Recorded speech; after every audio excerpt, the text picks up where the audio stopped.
just a few more technical things. And I'm just gonna start. Happy Tolkien Reading Day, everybody. April 25th. Much symbolism in the day, by the way. But if you want to hear more about that, watch, or listen to, I should say, the latest episode of the Emerald Soul podcast. Good stuff.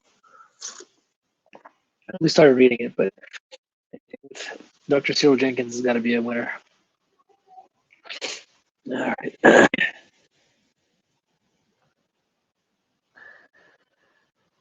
Okay. Just make sure this is working. Last time I had trouble with this thing. Just want to make sure everything's working okay.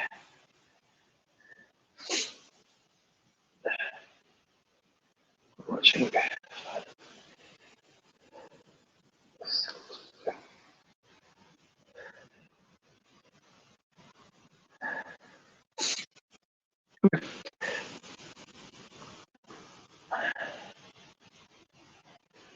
All right.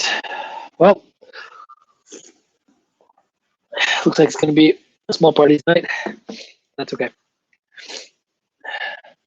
sure somebody will show up at some point. Meantime, let's talk quarantine time. What to do?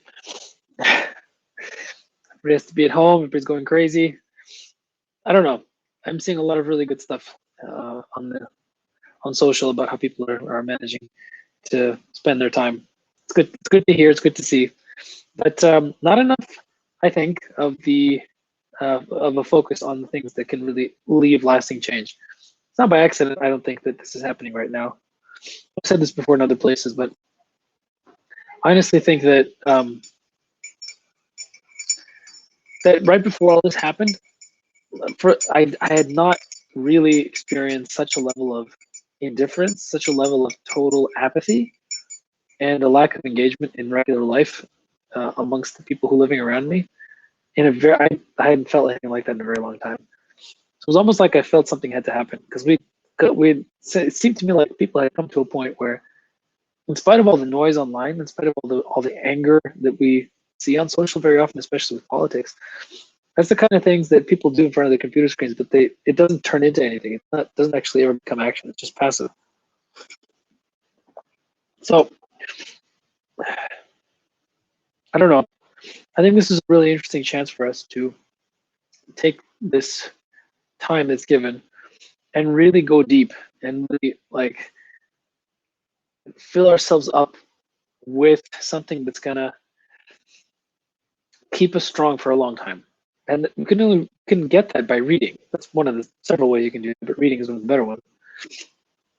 So I thought it would be cool to go through a list of recommended quarantine reading. None of these have anything to do with diseases or epidemics or pandemics or anything like that, because I don't think that's what we need right now. I think we should read things that distract us and fill us up rather than make us think about our present situation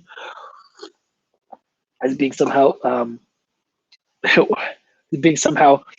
without any possible exit. So no, none of these books that I'm going to be recommending are about pandemics. At least I don't think so. If maybe one or two of them suddenly will be, but then anyway, I'll make the recommendations, and then I'll read a little bit of Tolkien for you all because it's Tolkien Reading Day, so you have to. That's what you do on Tolkien Reading Day. So yeah, without further ado, I think we might as well get started. So I need to start with Tolkien because I'm going to end with Tolkien. So the first book that I recommend that everybody read, if possible, get this beautiful hardcover version, which has its own box of, no, not the Silmarillion, no, not the Fall of Gondolin, The Children of Corin. Honestly, this is one of my favorites of all the Tolkien opus. I think his son Christopher did a fantastic job putting together what effectively was a bunch of notes kind of all over the place and not really unified in any coherent way. Many different versions of this tale. But it's a really compelling, really visceral tale about love, about loss, about tragedy and about how we deal with it. It's a sad story. So if you're having particularly difficult times right now with the reality of what we are all going through, then maybe you should put this on the bottom of your list.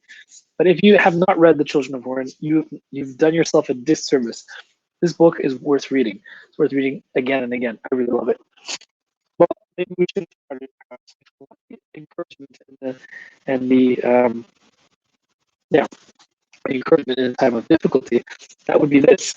There is an epidemic here. Of course, how could I have forgotten? It's not really central to the plot. I mean, it kind of is, in the sense that it's present in throughout different time periods of this main character's life. But this is a book about, well, it's a book about a lot of things. But it's ultimately a book about finding your journey to God and doing it in a way that is uniquely your own. It's one of the best novels of the 21st century, I think. And this translation is actually not so bad. The original Russian is fantastically difficult to translate because the author plays with time like crazy. So in the process of playing with time, not only does he jump back and forth in time as a narrative device, he also keeps switching diction. He speaks in old Russian, then he'll slip into Church Slavonic, then he'll slip into modern Russian, and doesn't have really much rhyme or reason. Part of this whole kind of free associative way of dealing with time as a kind of construct. It's really interesting. It's really effective, I think, but it can make it really difficult to translate. So the Lisa Hayden translator did a pretty good job considering all the difficulties of the original. So if you haven't read Loris, I know those of you who are in my book club, we all read The Aviator together. Aviator is fantastic. Loris is possibly even better. Although honestly, I'm kind of tossed up because The Aviator was a very moving experience for me, maybe even more than Loris. Next on the list, The Farthest Shore by Ursula Le Guin. This is book 3 of the Earth-Sea cycle. This one actually won the National Book Award, and it's not surprising that it did. Of the series, this is the best, I think. The first one is one you have to read because you have to get into the series somehow, but it's really not even close to being the best one. It's very derivative. It reads like a lot of other fantasy. The book 2, she's just starting to hit her stride. That's the Tombs of Atuan. But this one is really where she gets her strongest. The Farthest Shore. It's the third book. Ged, the main character, is older, and he has to lead this young, impetuous prince to a journey to the end of the world. It's kind of the Ursula Le Guin's version of Voyage of the Dawn Treader, but it's very different, and it's really has some of the greatest dragons in all of fantasy fiction. The ancient and inscrutable and dangerous dragons of Ursula Le Guin's Earthsea are worth it just by themselves, worth reading the book. But the book is fantastic. It's wonderfully structured. It's it's a great read. The characters are wonderful. Ged is a fantastic character. Aaron is a wonderful character. It's a joy to read all the way around. All right, let's mix it up a little bit. Next thing I would recommend you read is Walking on Water by Madeleine L'Engle. This is nonfiction. It's called Reflections on Faith and Art. It's a kind of memoir, narrative memoir, but really it's more like a collection of essays where Madeleine L'Engle ruminates on the nature of life, on the nature of creativity, on the nature of religion, on the nature of faith. And it's a fantastic exploration of what it means to be a creative person and a person of faith. It's not in any way preachy, not in any way propagandizing of any particular creed. Madeleine L'Engle herself was kind of famously slippery in what she believed. And for a book like this, that's actually an advantage, I think, because this is not a book about theology. It's a book about the creative process. And in the creative process, it's sometimes better to be a little bit vague because you're trying to entice people with a vision of the world, of your created world. At least that's what the good writers are trying to do. And she kind of breaks down how that works for her. Not really a handbook of how to do it, but she lets you know how it works for her, and it's a wonderful, wonderful book. I haven't read it in a while actually, and I'm kind of excited to get back into it at some point. What would be the purpose of any reading list that did not have one of P.G. Woodhouse's wonderful comic novels in it? I have like 15 of them, so it was a toss up. Which ones do I pick? Do I pick one of the Jeeves and Wooster? Do I pick one of the Blandings Castle? I decided I would be I would go countercultural, and I decided I would pick Leave It to Smith. This is one of another series that intersects occasionally with the Blandings characters, but this is a character, a debonair young Englishman, Smith, the P is silent, as in Phthisis, Psychic, and Ptarmigan, has quit the fish business and decided to support himself by doing anything he's hired to do by anyone. There are American boxers in this one. There is unremitting hilarity, and of course, Woodhouse's absolute mastery of the English language and his brilliance at setting a hilarious scene while also keeping it filled with heart and filled with compassion for his characters. P.G. Woodhouse is one of the greatest writers of all time, and just because he writes comically does not mean that it is not worth your time. Fantastic stuff. He's a humanist. He's a real humanist. I have to put Canticle of Leibowitz on the list just because. Hello, John. Good to see you. This is the first lunch you're not restricting your reading.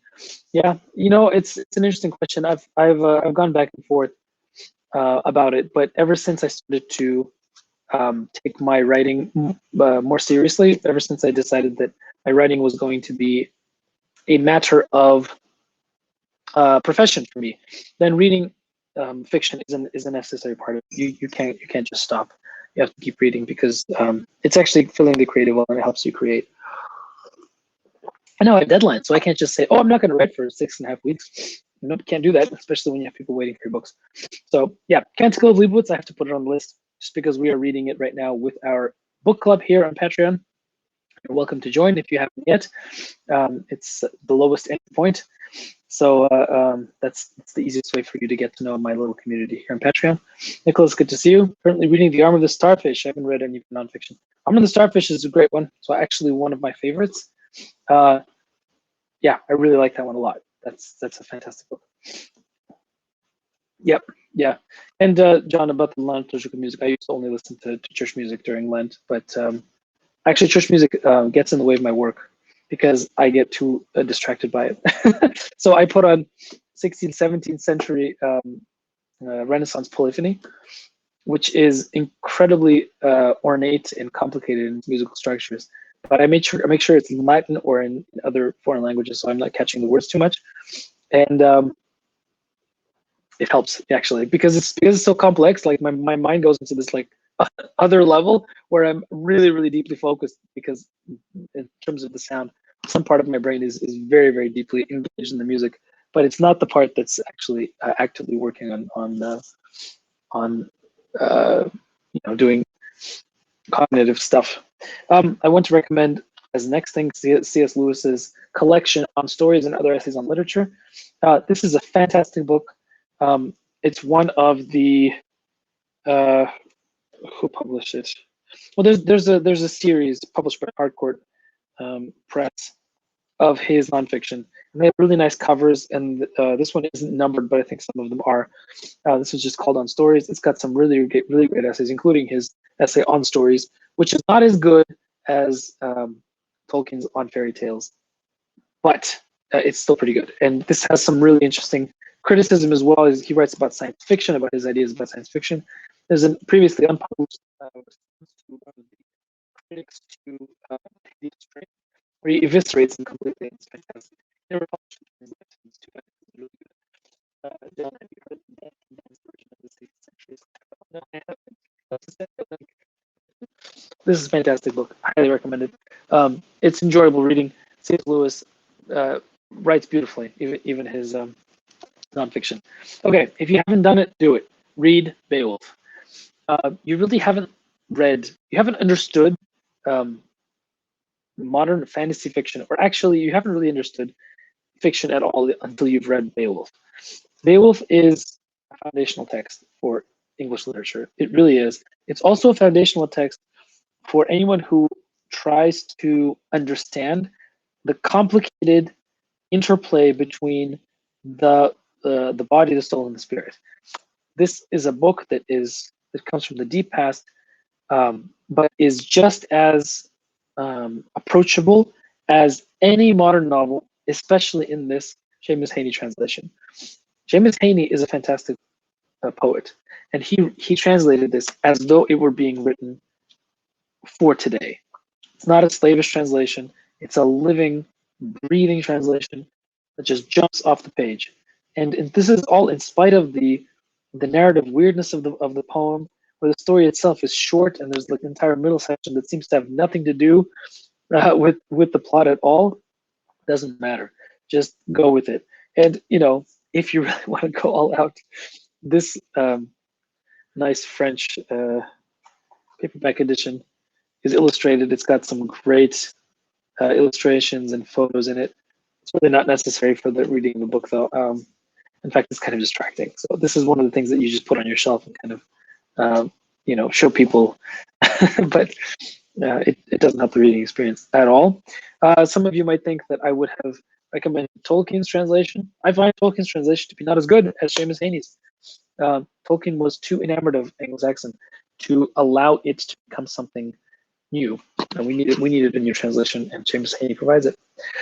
Extra points for reading Anglo-Saxon. Yeah, good luck with that one. I wanted to finish with this, Stephen King's On Writing. I am starting to do more and more one-on-one coaching and workshops with writers. So this has been on my mind. This sort of thing has been on my mind. But honestly, this is one of the books that has affected me and has stayed with me the most when it comes to instruction manuals or memoirs about writing. Whatever you think of Stephen King as a writer, whatever you think of horror as a genre, he's not, of course, a horror writer. He writes in all kinds of different genres. But whatever you think about him, whether you've read him or not, if you think he wrote it, I don't have anything to do with that, then you are not doing yourself a service, because this is one of the greatest books ever written on the act and life of writing. It's compulsively readable.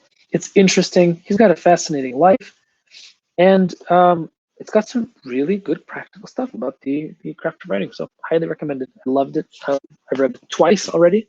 I probably will read it again soon. John is looking forward to the Lewin workshop. Me too. It's gonna be fantastic. Haney was the next door chum of my mom's cousin in Ireland. No way. That's so cool. John, that is very cool. Yeah, he's. I wonder what he was like as a person. Somebody who writes that kind of poetry, either they're wonderful to be with, or they're probably really insufferable. So that's it. That's my 14 recommended list. It's short. Not the last one. I didn't recommend it. I actually haven't read it. I'm actually, it's inching up higher and higher on my list. Because I feel like I have to read it. There's a lot of people talk about it, even though it's over 1,000 pages. A lot of people talk about it as kind of emblematic of something, like a moment in culture and history. Yeah, and of course, it is very appropriate for this historical moment. See his translation of Panger Ben. All right, I will. I will do that. In my copious free time, because as I have now made clear, I have tons of it, which is a lie. The amount of work I need to have done before June is mind-boggling. 3 projects have come ripe at the same time, so I need to get going, which is why this video is not going to be as long as I would like it to be. Plus, it's time to get ready for Friday, which is going to be my first foray into online workshops for writers. Thank you, John, for that. The Capella Romana concert was really good. It was really interesting. And the audio recording equipment was incredible. I mean, when I listened to it, I was like, wow, it didn't sound like that inside the choir.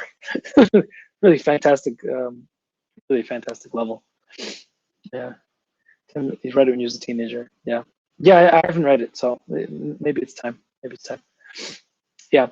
So Friday, for those who are interested and those who are curious about dipping their toes into the waters of writing, I am doing a free workshop breaking down the initial steps of Ursula Le Guin's wonderful little booklet on the craft of writing called Steering the Craft.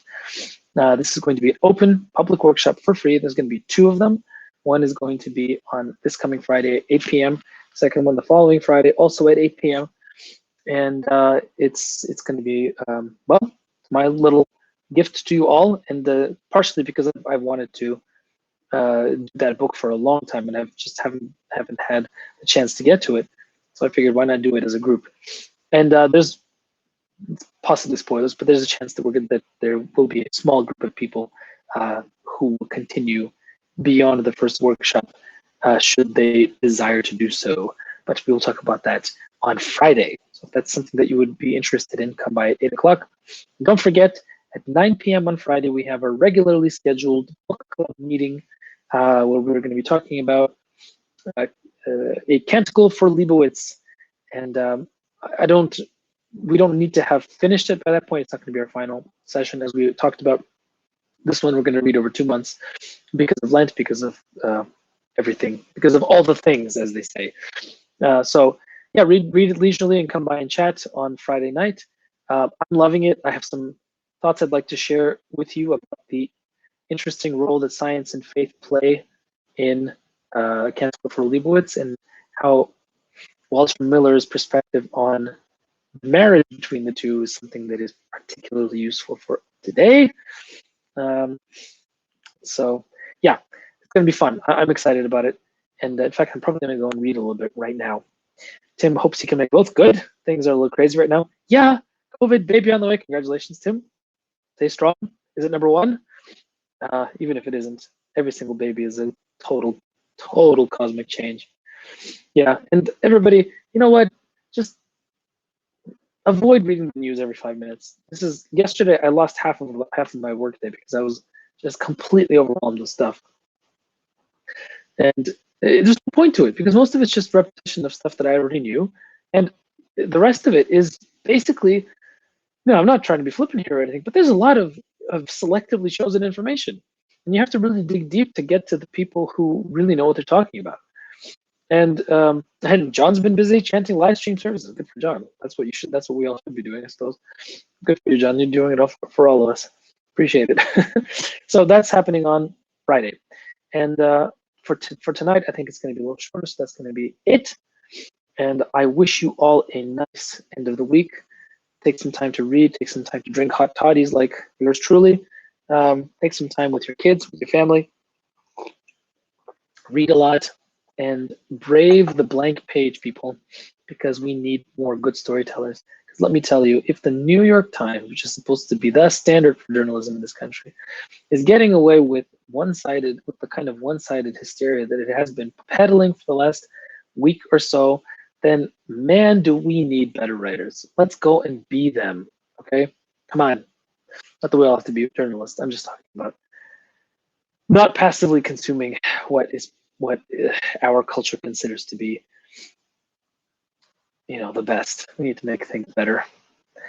Happy Annunciation, the new calendar to everybody. Yep, I'm not, it's not for me, so, but in 2 weeks we will. So you guys get the preview of coming attractions. And for those of you who know, this is of course Tolkien reading day. So as we end, I'm going to read a little bit out of The Fall of Gondolin. I want to remember that scene where Tuor comes upon the suit of armor, which I just loved. That's one of the greatest scenes there in the entire thing. And I want to read it to you all again. Now Tuor journeyed south along the coast for full 7 days. And each morning he was aroused by the rush of wings above him in the dawn, and each day the swans flew on as he followed after. And as he went, the great cliffs became lower, and their tops were clothed with deep flowering turf. And away eastward there were woods turning yellow in the waning of the year. But before him, drawing ever nearer, he saw a line of great hills that barred his way, marching westward until they ended in a tall mountain, A dark and cloud-helmed tower reared upon mighty shoulders above a green cape thrust out into the sea. Hey, Sarah, good to see you. Those gray hills were in the western outliers of arid Wethrin, north fence of Beleriand. The mountain was Mount Taris, westernmost of all the towers of that land, whose head a mariner would first descry across the miles of the sea as he drew near to the mortal shores. Beneath its long slopes, in bygone days, Turgon had dwelt in the halls of Vinyamar, eldest of all the works of stone that the Noldor built in the lands of the exile. There it still stood, desolate but enduring, high upon great terraces that looked towards the sea. The years had not shaken it, and the servants of Morgoth had passed it by. But wind and rain and frost had graven it, and upon the coping of its walls and the great shingles of its roof there was a deep growth of gray-green plants that, living upon the salt air, throve even in the cracks of barren stone. Now Tuor came to the ruins of a lost road, and he passed amid green mounds and leaning stones, and so came as the day was waning to the old hall and its high and mighty courts. No shadow of fear or evil lurked there, but an awe fell upon him, thinking of those that dwelt there and had gone, none knew whither, the proud people, deathless but doomed from far beyond the sea. And he turned and looked, as often their eyes had looked, out across the glitter of the unquiet waters to the end of sight. Then he turned back again, and saw that the swans had alighted on the highest terrace, and stood before the west door of the hall, and they beat their wings, and it seemed to him that they beckoned him to enter. Then Tuor went up the wide stairs, now half hidden in Campion, and he passed under the mighty lintel and entered the shadows of the house of Turgon, and he came at last to a high pillared hall. If great it had appeared from without, now vast and wonderful it seemed to Tuor from within, and for awe he wished not to awake the echoes of its emptiness. Nothing could he see there, save the eastern end, a high seat upon a dais. Softly as he might, he paced towards it, but the sound of his feet rang upon the paved floor as the steps of doom, and echoes ran before him along the pillared aisles. As he stood before the great chair in the gloom, and saw that it was hewn of a single stone and written with strange signs, the sinking sun drew level with a high window under the westward gable, and a shaft of light smote the wall before him and glittered, as it were upon burnished metal. Then Tuor, marveling, saw that on the wall behind the throne there hung a shield and a great hauberk, and a helm and a long sword in the sheath. The hauberk shone as it were wrought of silver untarnished, and the sunbeam gilded it with sparks of gold.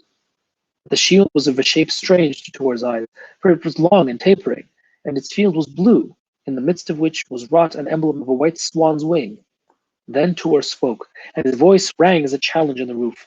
By this token I will take these arms into myself, and upon myself whatsoever doom they bear. I just love it. Fantastic. Happy Tolkien reading day, everybody. Happy Annunciation for those who are celebrating, and good night to the rest of you. Always a pleasure to hang out with you. See you on Friday. Some of you at 8, some of you at 9, some of you perhaps for both. Good night. See you then. Bye-bye.